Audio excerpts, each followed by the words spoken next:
terkhusus bapak-bapak yang berada di musola Nurul Hidayah yang kami hormati. Pertama dan yang paling utama, marilah kita selalu memanjatkan puja dan puji syukur kita kehadirat Allah Subhanahu wa Ta'ala. Di kesempatan pagi yang mulia ini, Allah masih memberikan berbagai macam karunia nikmat kepada kita, terkhusus nikmat iman, nikmat Islam, sehat walafiat dan panjang umur, serta nikmat diberikan kemampuan oleh Allah Subhanahu wa Ta'ala untuk bisa melaksanakan salah satu kewajiban kita, menunaikan ibadah sholat subuh secara berjamaah. Lalu kemudian kita berjuang sejenak sampai waktu syuruk guna mengikuti kegiatan taklim. Mudah-mudahan semuanya bernilai ibadah yang diterima di hadapan Allah Subhanahu wa Ta'ala. Salawat bagi salam marilah kita sampaikan, kita sanjungkan kepada junjungan alam baginda Nabi besar Muhammad sallallahu alaihi wasallam, kepada keluarga, para sahabat, dan tak lupa kepada kita selaku umatnya yang senantiasa istiqomah di dalam menjalankan sunnah-sunnah dan ajarannya ila yaumil qiyamah. Hadirin ma'asyiral muslimin, jamaah sekalian yang saya hormati dan muliakan.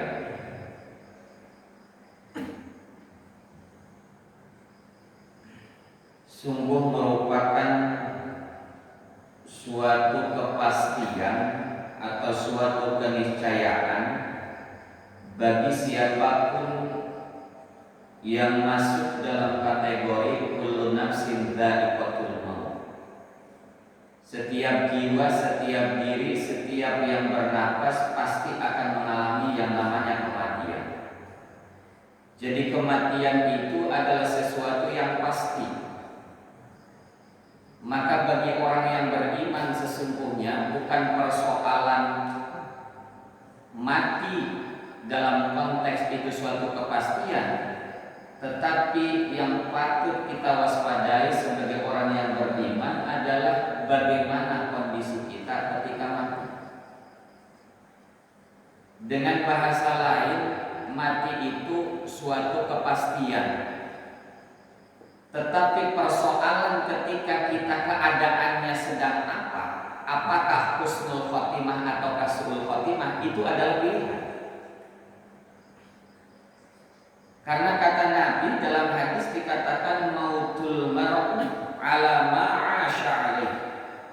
Kematian seseorang itu tergantung dari kebiasaan dia ketika hidup. Walaupun pada endingnya nanti ini dikembalikan lagi kepada Allah Subhanahu wa Ta'ala. Maka ketika kita melihat seseorang misalnya dalam kehidupannya dia ahli maksiat, melakukan perbuatan dosa, jangan kemudian kita membenci orangnya, karena bisa jadi yang kita benci orang itu tatkala menjelang meninggal dunia misalnya dia mendapatkan rahmat dari Allah Subhanahu wa Ta'ala, lalu berubah 180 derajat menjadi orang yang bertakwa, maka bisa jadi di ending kehidupannya itu menjadi orang yang masuk dalam kategori husnul khotimah. Tapi bisa jadi ketika ada orang dalam perjalanan kehidupannya itu penuh dengan ketaatan, tapi bisa jadi di endingnya itu ternyata tidak mendapatkan rahmat dari Allah, meninggal dalam keadaan su'ul khotimah. Nauzubillah summa nauzubillah. Lalu korelasinya apa bagi kita sebagai manusia biasa? Karena kita tidak tahu nih, kita ini nanti meninggal dalam keadaan husnul khotimah atau su'ul khotimah. Maka ketika pilihan itu ada dua, husnul atau su'ul, maka tentu harapan kita on the track berjalan menuju yang namanya husnul khotimah. Karena tadi yamutul mar'u ala ma'asya alaihi, kematian seseorang itu salah satunya adalah ditentukan karena kebiasaan dalam kehidupannya. Walaupun tanda kutip ini tidak mutlak, kembali lagi endingnya kepada rahmatan indal maut. Ya, tadi doanya sudah dibaca tadi. Allahumma inna nas'aluka salamatan fid din wa afiatan fil jasad wa ziyadatan fil ilmi wa barakatan fil rizqi wa taubatan qabla al-maut. Bisa jadi yang ahli maksiat pada perjalanan kehidupannya endingnya dia diberikan sebelum meninggal dunia, wa rahmatan indal maut, diberikan rahmat ketika dia meninggal dunia. Maksudnya rahmat di situ adalah seseorang yang ketika dia meninggal dunia membawa iman dan Islam. Maka kita seringkali mendengar ayat ini masyhur bagi yang ahli Jumat. Kalau yang nggak pernah Jumatan ya nggak kenal ayat ini. Ya. Kita seringkali mendengar khatib mengucapkan kalimat dalam salah satu ayat surah Al-Imran itu, ya ayyuhalladzina amanu taqullaha haqqa tuqatih wa la tamutunna illa wa antum muslimun. Memang di Quran tidak menyebutkan kalimat husnul khotimah atau kasbul khotimah, tetapi ayat-ayat menjelaskan bagaimana ending kehidupan kita itu merupakan satu pilihan yang harus kita kejar, yang harus kita lalui. Maka Allah berpesan dalam Al-Quran surah Al-Imran itu, wala tamutunna illa wa antum muslimun. Jangan sekali-kali kalian meninggal dunia kecuali meninggal dunia dalam keadaan berpasrah diri kepada Allah alias membawa iman dan Islam. Dan ketika seseorang membawa iman dan Islam itulah sesungguhnya orang yang masuk dalam kategori husnul khotimah. Oleh karena itu bapak-bapak, hadirin jamaah sekalian yang saya hormati, bahkan ada satu doa yang suka sering kita baca. Mohon maaf tadi, ya ayyuhalladzina amanu, kalau tidak salah Al-Imran 102. Ya 102. Kalau salah saya. Ini 102. Kemudian ada satu doa yang sering kita baca. Supaya apa? Supaya hidayah itu senantiasa ada pada diri kita. Rabbana la tuzigh qulubana ba'da idh hadaitana wa hab lana min ladunka rahmah innaka antal wahhab. Jadi kita bermohon kepada Allah, ya Allah jangan cabut dari hati saya setelah Engkau memberikan hidayah kepada kami. Maksudnya apa? Iman dan Islam. Karena tidak sedikit dalam perjalanan kehidupan seseorang itu iman dan Islamnya tercerabut dalam perjalanan kehidupannya. Macam-macam sebabnya. Maka bapak-bapak hadirin jamaah sekalian yang saya hormati, ketika seseorang itu mau meninggal dunia, jangan dianggap itu sesuatu yang sepele. Justru disitulah sesungguhnya perjuangan paling akhir ketika seseorang menghadapi yang namanya sakaratul maut. Karena pada saat itu setan, iblis laknatullah alaih, akan menggoda anak-anak Adam ketika sedang sakaratul maut, diberikan keraguan-raguan dalam hatinya untuk tidak beriman kepada Allah Subhanahu wa taala, diberikan keraguan-raguan bahwa amal soleh yang dia lakukan itu tidak berarti apa. Maka pada saat itu kita dianjurkan untuk apa? Untuk mentalkinkan, untuk menuntun orang yang sedang sakaratul maut supaya apa? Supaya ingat sama Allah Subhanahu wa taala. Maka kalau dalam kondisi kritis, kata Gus Baha itu, kalau bisa misalnya ketika kita menuntun orang sedang sangat kritis, tak harus dengan mengucapkan kalimat la ilaha illallah, tapi cukup dengan ungkapan Allah, Allah, Allah. Karena dikhawatirkan salah satunya, ketika seseorang mengucapkan kalimat la ilaha illallah tapi terpotong di tengahnya, itu yang dikhawatirkan. La ilaha meninggal, Allahnya tidak terbawa. Itu yang dikhawatirkan. Tapi tentu yang dianjurkan adalah kalimat yang sempurna. Tapi dalam kondisi yang sangat-sangat kritis, bagi orang yang sedang sakaratul maut, maka bisikkan di telinganya itu dengan ucapan Allah, Allah, Allah, Allah. Itu kondisi yang sangat kritis. Tapi kalau kondisi masih kita tahu masih sadar, misalnya begitu, maka tuntun, ya, lakinu, talkinkan oleh kalian. Jadi ditalkin Pak, dituntun orang yang mau meninggal dunia itu. Minum sampai 3 Jadi kebanyakan air semua pagi-pagi. Nah, beda-beda. Nah, oleh karena itu bapak-bapak di jamaah sekalian innamal a'malu bil khawatim. Sesungguhnya amal-amal itu akan dilihat pada endingnya, Pak, pada akhirnya. Dalam konteks kehidupan kita itu, yang nanti akan dilihat itu endingnya tuh, akhirnya tuh kayak apa tuh. Maka sering-seringlah kita berdoa kepada Allah Subhanahu wa taala karena tadi wa rahmatan indal maut. Agar ketika kita mau meninggal dunia itu diberikan rahmat oleh Allah Subhanahu wa taala. Dalam konteks kita mampu untuk bisa mengucapkan kalimat tauhid, kalimat la ilaha illallah. Syukur-syukur ditambah dengan Muhammadur Rasulullah. Karena kalimat tauhid itulah sesungguhnya kalimat yang paling agung dan itulah sesungguhnya sejatinya kesuksesan seorang manusia. Jadi manusia sukses itu bukan karena tingginya jabatan, bukan hartanya yang melimpah, bukan turunannya yang seringkali dibangga-banggakan, bukan. Tapi sesungguhnya sejatinya kesuksesan manusia adalah ketika dia sedang sakaratul maut mampu mengucapkan kalimat la ilaha illallah Muhammadur Rasulullah. Itulah kesuksesan yang hakiki bagi seorang manusia ketika menghadap Allah Subhanahu wa taala. Oleh karena itu Bapak-bapak hadirin jamaah sekalian yang saya hormati dan muliakan, bahkan dalam hadis riwayat Imam Ahmad, Imam At-Tirmizi, Imam Al-Hakim, dan ini hadis disahihkan oleh Imam Al-Hakim, apa kata Nabi? Idza aradallahu bi'abdihi khairan ista'malahu. Apabila Allah Subhanahu wa taala menginginkan hambanya itu menjadi hamba yang baik, menjadi hamba yang masuk dalam kategori orientasinya kepada husnul khatimah, ista'malah, maka Allah Subhanahu wa taala akan memberikan kemampuan kepada dirinya, memanfaatkan dirinya untuk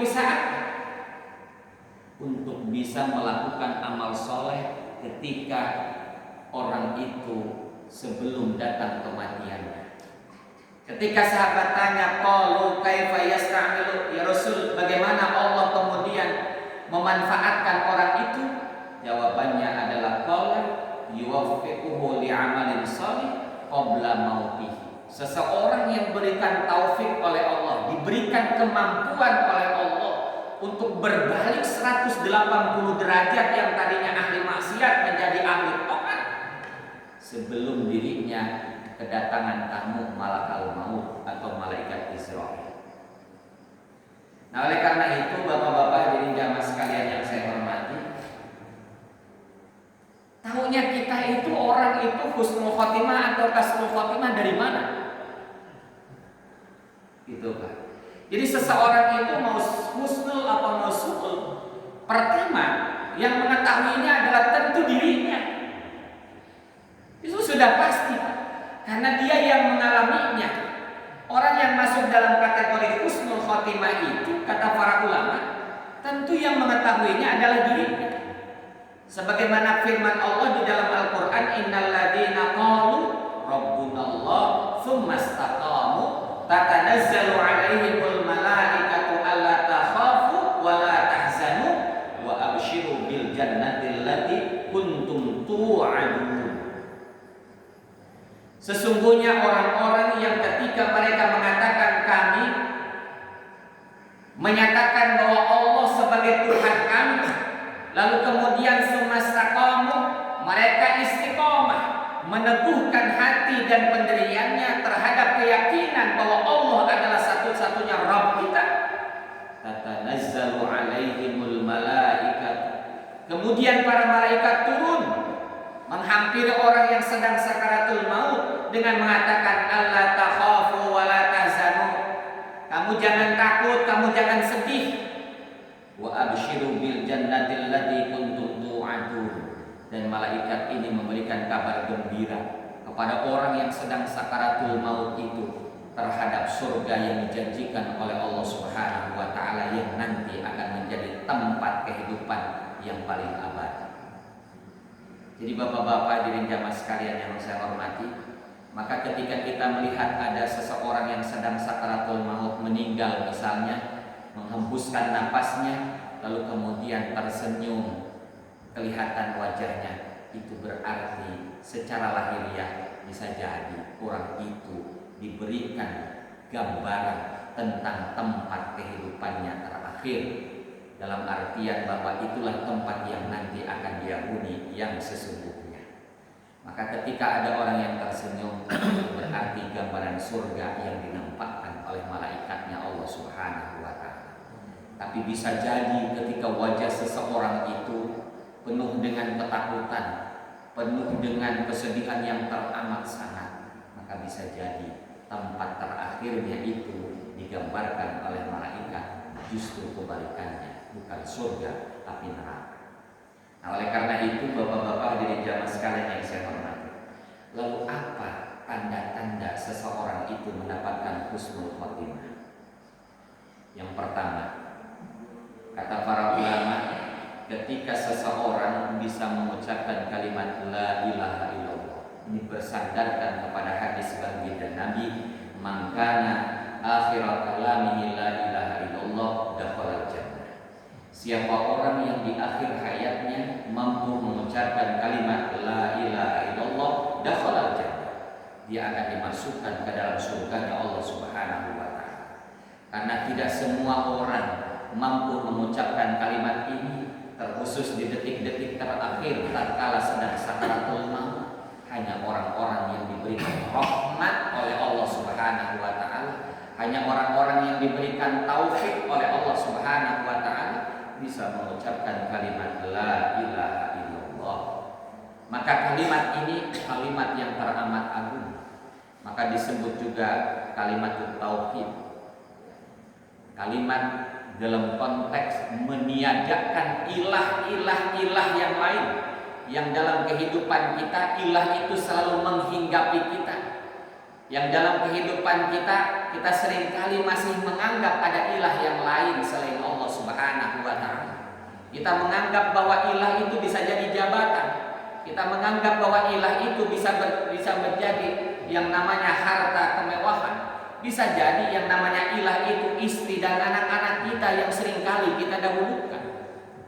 Maka ketika seseorang di akhir hayatnya mampu mengucap kalimat la ilaha illallah Muhammadur Rasulullah, maka konsekuensi yang akan dia terima adalah dakhalal jannah, masuk surga. Itu yang pertama. Yang kedua, ciri orang yang mendapatkan husnul khotimah itu adalah mati dengan keningnya itu berkeringat, Pak. Mungkin yang ahli PPJ, petugas pemulasaran jenazah, hafal. Biasanya kalau yang petugas pemulasaran jenazah itu tahu. Biasa di keningnya itu kalau berkeringat, itu kata Nabi, itu salah satu indikasi bahwa orang itu meninggal dalam keadaan husnul khotimah. Mautul mu'min bi'irqil jabin. Kematian orang yang beriman itu salah satu tandanya itu ketika keningnya berkeringat. Jadi kalau ada orang yang berkeringat ke keningnya, bapak-bapak, mudah-mudahan didoakan ini orang meninggal dalam keadaan husnul khotimah. Yang ketiga,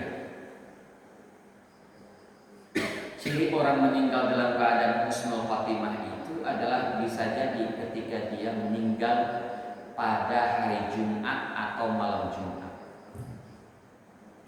Ya. Jadi ketika seseorang meninggal baik pada hari Jumat ataupun malam Jumat, sebagaimana hadis Nabi dalam riwayat Imam Ahmad dan Imam At-Tirmizi, apa kata Nabi? "Ma min muslimin yamutu yaumal jum'ati aw lailatal jum'ah illa waqahu Allahu fitnatal qubur." Tidak ada dari orang muslim atau orang Islam yang meninggal dunia pada hari Jumat ataukah malam Jumat illa waqahu Allah, kecuali Allah akan menjaganya dari apa? Fitnatal qubur, dari fitnah kubur, dari siksaan kubur, dari mara bahaya kubur. Maka beruntung orang yang meninggal dalam keadaan dia dimatikan oleh Allah pada hari Jumat atau pada malam Jumat. Tapi catatannya adalah orang yang soleh, Pak. Ya, kalau orang salah walaupun meninggal di malam Jumat, ya belum tentu jaminan husnul khotimah. lagi mabuk sakaratul maut misalnya, lalu kemudian kita menghukumi husnul khotimah nih pada malam Jumat atau hari Jumat, karena ngajinya setengah-setengah gitu. Bisa jadi lagi ngaji sambil ngantuk karena dengarnya terakhir pokoknya yang meninggal malam Jumat kalau hari Jumat itu sudah pasti ya, masuk dalam kategori husnul khotimah. Ingat ya, kata kuncinya adalah apakah orang itu beriman atau tidak. Ya, kalau orang kafir ya enggak apa walaupun meninggal malam Jumat atau hari Jumat. Jadi orang yang meninggal pada hari ataupun malam Jumat, Allah akan jaga dia dari siksa kubur. Termasuk juga Pak, biasakan habis sholat subuh itu baca surah Al-Mulk. Ya, itu salah satu diantaranya adalah hikmahnya akan dihindarkan dari yang namanya siksa kubur. Maka orang yang ketika dia meninggal dijaga oleh Allah dari yang namanya fitnah kubur, maka di kuburannya itu laksana seperti pengantin baru. Ribuan tahun orang meninggal dunia, tapi laksana seperti dia di alam kubur itu seperti pengantin baru. Artinya apa? Cepat waktunya. Sama saja kalau kita misalnya kayak kita tidur, Pak. Coba kalau kita tidur, itu perjalanan kita itu minimal misalnya 8 jam tidur atau 6 jam kita tidur. Coba kalau kita tungguin itu Pak, 6 jam itu lama Pak. Sama kalau kita lagi naik pesawat delay itu Pak, nungguin 2 jam, lama Pak gitu. Tapi coba kalau ketika kita tidur Pak, cepat, gak kerasa Pak.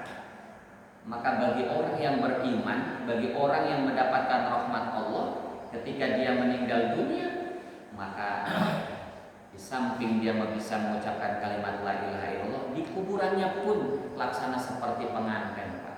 Artinya apa? Waktu itu singkat, terasa singkat. Kenapa? Karena dipenuhi dengan kenikmatan ketika ada di alam kubur, tidak serasa. Beda dengan yang ahli maksiat, dengan orang-orang yang masuk dalam kategori su'ul khotimah, waktu itu terasa lama sekali. Belum lagi dengan siksaan-siksaan yang ada di alam kubur. Dia merasa bahwa setelah ini pasti ada yang lebih baik kehidupan berikutnya. Setelah di alam kubur, masuk nanti ke alam mahsyar, mereka menganggap bahwa nanti di alam mahsyar itu lebih enak dibandingkan dengan di alam kubur. Padahal belum tentu. Bisa jadi di alam mahsyar jauh lebih mengerikan lagi dibandingkan di alam kubur. Jadi orang-orang yang mendapatkan siksaan dari Allah ketika dia di alam kubur menyangka bahwa fase berikutnya itu akan lebih baik, padahal sesungguhnya akan jauh lebih sulit dan menyakitkan.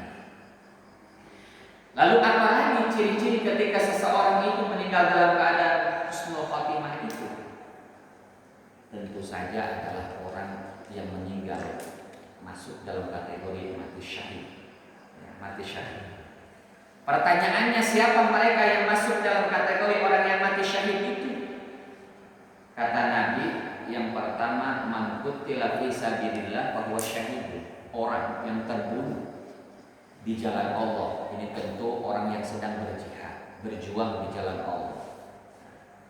Meninggal dunia, misalnya ada seseorang yang mau ngaji, dalam perjalanan tiba-tiba ada perampok misalnya, lalu dia terbunuh, maka bisa jadi orang itu dalam pandangan Allah masuk dalam kategori syahid. Pertama, dia mau menuntut ilmu, yang kedua dia dibunuh oleh orang, itu mati syahid. Lalu apalagi wa man mata fi sabilillah fa huwa syahid. Orang yang meninggal dunia dalam keadaan berjuang di jalan Allah Subhanahu wa taala. Anak-anak santri lagi menuntut ilmu di pesantren, berjuang dia 24 jam, lalu kemudian meninggal dunia, maka masuk dalam kategori mati syahid, orang yang sedang berjuang di jalan Allah. Lalu bagaimana dengan kita? Kita nih bekerja, keluar dari rumah, memperjuangkan anak istri kita untuk diberikan nafkah melalui rezeki yang halal lagi baik. Maka dalam perjalanan kita menuju tempat pekerjaan kita, andaikan Allah mencabut nyawa kita, maka maka insya Allah yang seperti itu pun dikategorikan orang yang mati syahid. Syahid dunia, orang yang berjuang dalam menafkahi anak istrinya, tentu nafkah yang halal. Kita berjuang sekuat tenaga sampai kemudian kita meninggal dunia, maka orang semacam itu pun bisa dikategorikan masuk dalam kategori orang yang meninggal dalam keadaan mati syahid. Tentu kategorinya adalah orang yang saleh. Lalu apa lagi? Wa man mata fi ta'un fa huwa syahidun. Orang yang ketika meninggal kena wabah penyakit. Nah, kemarin itu Covid, Pak, gitu ya misalnya. Kita mengalami betul ketakutan yang teramat sangat kita. Itu ta'un namanya. Itu wabah yang merajalela siapapun terkena. Maka ketika ada orang yang meninggal semacam itu, sepanjang orang itu beriman kepada Allah Subhanahu wa taala, yang seperti dikategorikan dalam keadaan mati syahid. Wa man mata fil batni fa huwa syahidun, termasuk orang yang mati dalam keadaan perutnya yang teramat sakit. Gitu ya, sakit perut. Lalu kemudian menyebabkan dirinya meninggal dunia, orang soleh, syahid, Pak. Atau wal ghariqu syahidun, termasuk juga orang yang tenggelam. Niatan dakwah ke Pulau Seribu, tiba-tiba kapalnya bocor, tenggelamlah misalnya gitu. Ustadz beserta jamaahnya syahid, seperti itu. Atau juga yang lain, meninggal dalam keadaan misalnya perempuan melahirkan. Ini kata Nabi, wal mar'atu yaqtuluha waladuha jam'ahu syahadah. Jadi perempuan yang meninggal dunia pada posisi berjuang melahirkan anaknya, lalu kemudian kematian datang menghampirinya, matinya dikategorikan dalam keadaan mati syahid, perempuan yang semacam itu. Bahkan nanti anaknya itu yajurruha waladuha, nanti anaknya itu akan mengajak, menarik itu ibunya, bisararihi ilal jannah, dengan tali pusarnya. Kalau bayi itu kan ada tali pusarnya ya, nanti akan ditarik tuh, Pak. Oleh siapa? Oleh anaknya. Jadi ibunya meninggal dunia, misalnya begitu ya Pak ya. Lalu kemudian juga anaknya yang dikandungan misalnya meninggal dunia, maka itu nanti masuk dalam kategori orang yang mati syahid. Dan ibunya itu nanti akan ditarik oleh anaknya, diajak oleh anaknya kemana? Ke dalam surganya Allah Subhanahu wa ta'ala.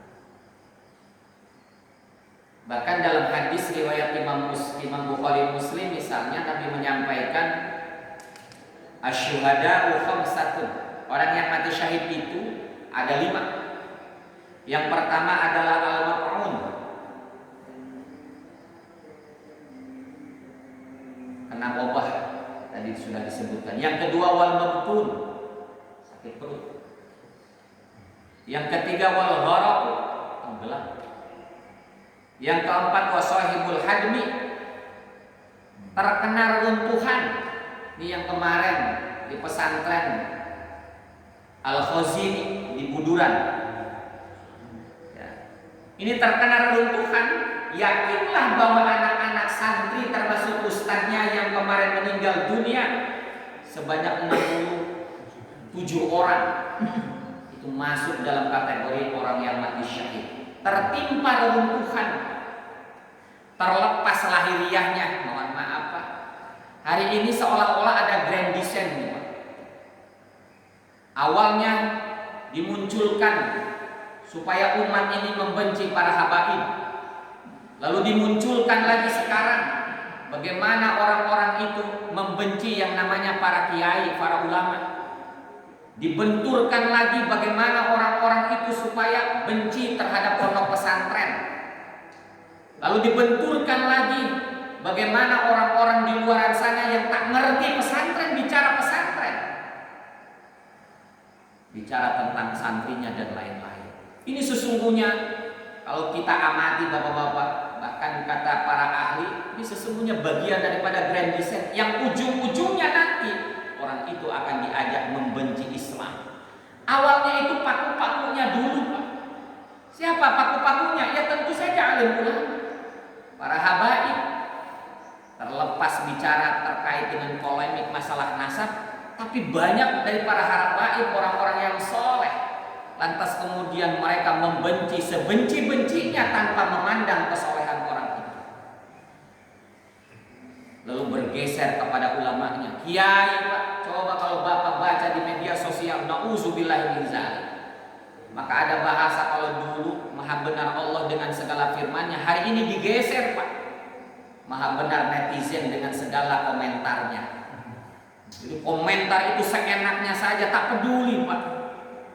Jadi dianggapnya bahkan ada orang yang followernya itu banyak yang mengatakan bahwa kiainya disebut memiliki SDM yang rendah. Nauzubillah summa nauzubillah.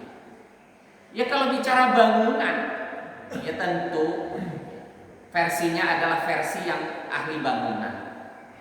Tetapi jangan kemudian dilihatnya adalah pada posisi kesalahannya saja.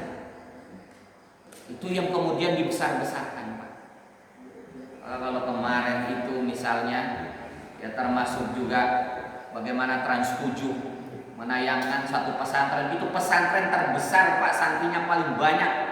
Kalau tertua itu Sidodiri, kalau terbesar dan terbanyak itu Lirboyo, Pak. Santrinya 51.000 kalau tidak salah. Bayangkan 51.000 itu santri, di mana pengaturnya? Lalu kemudian dicampakkan itu oleh media yang gak ngerti dunia pesantren. Saya pribadi marah, Pak. Kalau boleh saya demo, saya pingin ikut demo, Pak. Cuman masalahnya kita kerja aja, Pak. Karena sebagai santri kita tuh terusik betul dengan ucapan-ucapan yang merendahkan kepada ulama. Santri yang bantu pesantren disebut dengan yang namanya perbudakan. Padahal, Pak, bagi yang gak ngerti dunia pesantren, di balik khodimah kita, perbantuan kita ini menjadi khodimnya pesantren. Kita ini menjadi pembantunya pesantren. Kita bantuin pesantren juga. Itu di balik itu sesungguhnya adalah apa? Ada keberkahan. Berkah ilmu, berkah hidup. Jadi orang yang khidmat di pesantren itu, insya Allah hidupnya gak bakalan susah. Banyak contoh-contohnya tak perlu saya sebutkan. Karena saya melihat di pesantren saya ada satu santri itu yang tugasnya itu sama kiai. Ketika dia yang lain ngaji, ini dia suruh ngambil rumput, suruh ngambil makanan. Buat apa? Buat ikan, buat kambing. Tapi kehidupannya pas setelah dia keluar dari pesantren, ngajinya tidak pandai-pandai amat, Pak. Tapi hidupnya berkah, dipakai sama masyarakat. Apa kata kuncinya? Khidmah. Jadi kalau kita punya anak nih di pesantren, lalu kemudian disuruh sama kiainya suruh bantuin di dapur, itu sesungguhnya kesempatan langka.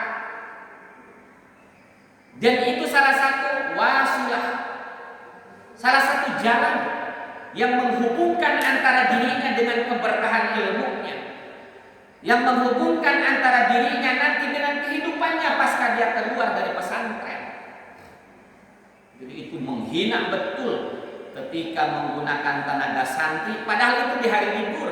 Lalu dia misalnya sedang melakukan pengecoran pesantren misalnya rame-rame, Pak. Itu salah satu hiburan sebenarnya santri itu. Senang, Pak. Jangan dianggap itu menjadi beban. Bagi mereka yang ada di luar pesantren mungkin melihatnya seperti itu, tapi bagi kami yang pernah pesantren, itu sesungguhnya adalah kenikmatan tersendiri yang itu nanti akan menjadi memori terindah dalam kehidupan, bisa bantu pesantren. Betul, Pak. Dan apalagi itulah salah satu di antara sedekah jariyah kita. Ada tenaga kita tuh, sehingga itu bangunan dimanfaatkan oleh orang yang berjuang di jalan Allah menuntut ilmu. Jadi bapak-bapak, hadirin jamaah sekalian yang saya hormati, maka perlu kita memfilter setiap informasi yang ada di media. Tentu bagi yang sering ngaji, mah insya Allah gak akan terprovokasi. Tapi bagi dunia di luar sana, Pak, mohon maaf, sekecil sekecil apapun yang ada di dunia pesantren jangan kemudian digeneralisir bahwa setiap pesantren pasti begitu. Enggak, Pak.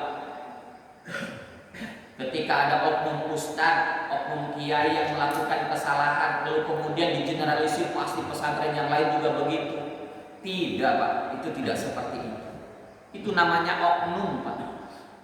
Coba kita lihat di luar sana, yang di luar pesantren. Mohon maaf saja di sekolah-sekolah tentu jauh lebih parah dari itu, Pak. Hanya persoalan adalah medianya meliput atau tidak. Ada faktor tadi, ketidaksenangan terhadap umat Islam. Itu kuncinya nanti. Karena salah satu Islam yang paling dibanggakan, umat yang paling dibanggakan hari ini di dunia, umat Islam di Indonesia. Bahkan kemarin itu ada sebuah penelitian yang menyatakan bahwa orang terbahagia di dunia ini ternyata tidak jauh, Pak, adanya di Indonesia. Orang paling bahagia itu ada di Indonesia, Pak. Di tempat lain, Bapak, kalau misalnya ke dunia Timur Tengah itu mohon maaf saja, Pak. Yang namanya kita keluar panasnya luar biasa, belum debu dan lain-lain. Di Indonesia, Pak, kita melihat hijau royo-royo betul. Di tempat lain itu belum tentu kita melihat kayak model di Indonesia. Maka kalau orang luar ketika melihat Indonesia seolah-olah surganya dunia ada di Indonesia. Jadi kita bersyukur menjadi orang Indonesia. Bicara terkait dengan masalah musim pun kita normal, Pak. Musim hujan, musim kemarau. Cuma 2 musim itu saja. Nggak ada kita musim salju misalnya kayak di tempat lain yang ketika mereka berbulan-bulan harus di rumah, keluar rumah juga, sekolah diliburkan dan lain-lain. Itu seperti itu, Pak. Tapi kita di Indonesia kehidupan kita normal. Maka Indonesia hari ini Masya Allah, ketika kita melihat di tayangan televisi bagaimana Pak Prabowo, satu-satunya pemimpin di Asia, diundang untuk mengikuti yang namanya perdamaian Gaza. Indonesia, Pak, harus bangga kita. Apa yang dilihat? Bahkan Trump saja itu memuji-muji nama Pak Prabowo. Kenapa, Pak? Karena yang dia lihat bukan sekadar Pak Prabowo, tapi umat Islam terbanyak di dunia. Kekhawatiran Barat terhadap Islam di Indonesia itu luar biasa, jangan salah. Kalau melihat kita baca misalnya di dalam geopolitik dunia, itu salah satu yang paling dikhawatirkan hari ini adalah Pak, Islam. Gitu ya. Kalau paham-paham lain itu sudah kalah, Pak, gitu ya, udah hancur, Pak. Tapi Islam hari ini, Pak, yang paling dikhawatirkan. Dan salah satunya kalau kata Mbah Maimun itu yang disebut dengan surganya dunia di Indonesia. Islamnya paling banyak, Islamnya paling rukun, Pak. Umat paling rukun tidak ada lain kecuali di Indonesia, Pak. Di tempat lain itu mohon maaf saja, gitu ya. Antar saudara berperang, Pak, gitu. Tapi kita alhamdulillah. Kalaupun ada dikit lah kayak model kemarin di Jakarta, ini seperti itu saja, riak-riak kecil misalnya. Alhamdulillah, Pak.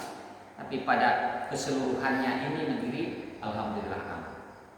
Nah, Bapak-bapak dari jamaah sekalian yang saya hormati. Lalu yang terakhir adalah ketika seseorang meninggal dunia diberikan taufik oleh Allah untuk bisa melakukan amal soleh. Bukankah di dalam Al-Quran surah Al-Kahfi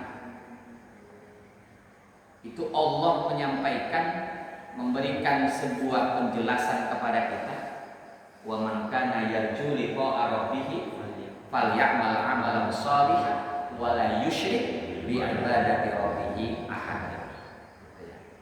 Jadi kunci kita nih, tiket kita ingin bertemu dengan Allah itu cuma 2. Satu, tidak menyekutukan Allah, yang kedua amal soleh. Gitu, Pak, ya. Dengan kata lain, ketika seseorang meninggal dunia, dia membawa iman, dia membawa Islam dalam artian amal soleh, maka dia akan mendapatkan jaminan bisa berjumpa dengan Allah Subhanahu wa Ta'ala.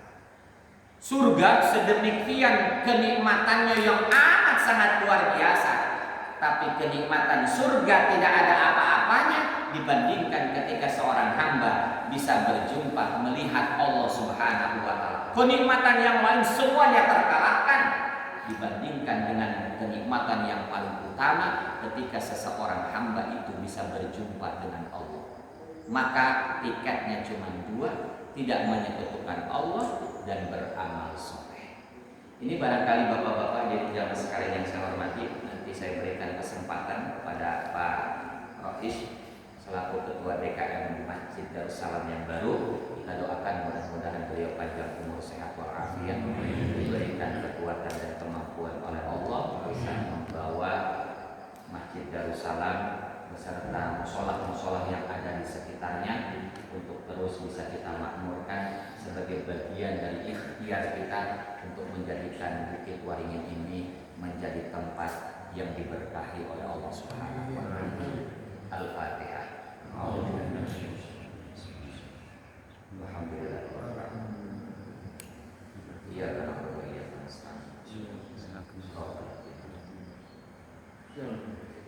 demikian kurang lebih